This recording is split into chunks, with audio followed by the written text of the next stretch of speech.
하나님께서 권능으로 임하여서 에스겔이라고 하는 선지자를 찾아갔습니다. 그리고 에스겔을 데리고 오는 하나님께서 어느 골짜기로 인도하였습니다. 하나님께서 이 에스겔을 골짜기로 데리고 가서 보여준 것이 무엇입니까? 수많은 뼈들이 있습니다. 그런데 말씀해 보면은 그 뼈들이 이미 오래되었다고 그렇게 말하고 있습니다. 오늘 하나님께서는 이 에스겔에게 질문을 합니다. 에스겔아, 이 뼈들이 살겠느냐? 희망이 사라진 이스라엘 백성들이 다름 아닌 이 마른 뼈와 같은 존재다라고 하는 것을 하나님께서 말씀해 주신 것입니다. 여러분들에게 하나님께서 여러분들이 소망을 놓은 그 대상을 향하여서 이 자가 살겠느냐, 이 자가 다시 신앙인으로 하나님의 자녀로 하나님의 제자로 거듭날 수 있겠느냐, 다시 살 수 있겠느냐 라고 물었을 때 지금 이들의 모습을 보면 도무지 소망이라고는 찾을 수가 없습니다 라고 하면서 아니요라고 말하고 싶은 사람들이 있다면 오늘 거기서 한 걸음 더 나아가서 주님께서 아십니다 라고 고백할 줄 아는 저와 여러분들이 되기를 바랍니다.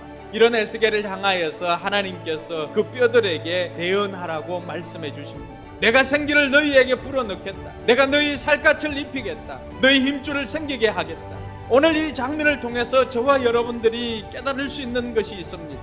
오늘 하나님께서 우리의 삶의 현장에서 우리로 하여금 보게 하시는 것, 마음이 아프지만은 그 현실을 우리가 보아야만 그곳에서 우리가 해야 할 일을 찾을 수가 있습니다.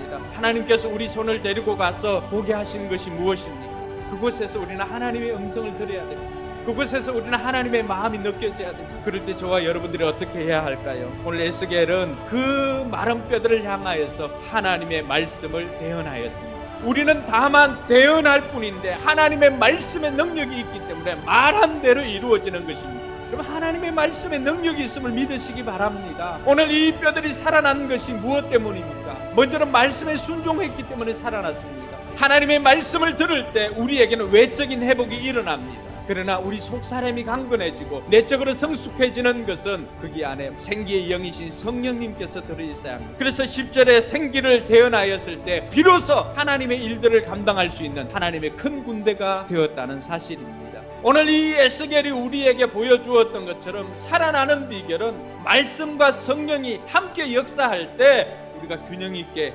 살아나는 것을 믿으시기 바랍니다. 자, 그러면 이럴 때 우리가 어떻게 살아야 할 것입니까? 첫 번째는 희망이 없는 곳에 희망을 전해야 합니다. 여러분들이 복음을 전하기 위해서 또 섬기고 이렇게 했을 때 도무지 바늘 하나 들어가지 않을 것 같은 그런 뼈다귀와 같은 심정을 가진 사람들도 있을 것입니다. 그러나 되고 안 되고는 하나님께 달려있으므로 저와 여러분들은 하나님의 말씀을 대언하는 자로서 보게 하신 것, 해야 할 일 전하는 저와 여러분들이 되기를 주님의 이름으로 축원합니다. 두 번째로 살펴볼 것은 하나님이 우리 주인이심을 선포하는 것입니다. 여러분, 우리를 통해서 하나님께서 우리의 주인이시다라고 하는 것을 알게 될 때 우리의 삶을 통해서 하나님 나라가 하나님께서 주인 되심을 선포하고 우리를 통해서 그것을 보게 되는 것입니다. 마지막으로 그래 살펴볼 것은 신실한 하나님을 신뢰하는 것입니다. 오늘 저와 여러분들이 해야 할 것이 무엇일까요? 우리가 하나님의 능력을 재단하는 것이 아니라 전능하신 하나님의 그 능력을 믿고 이 땅을 향하여서 예수님께서 우리의 구세주이십니다 선포하는 저와 여러분들이 되기를 바랍니다.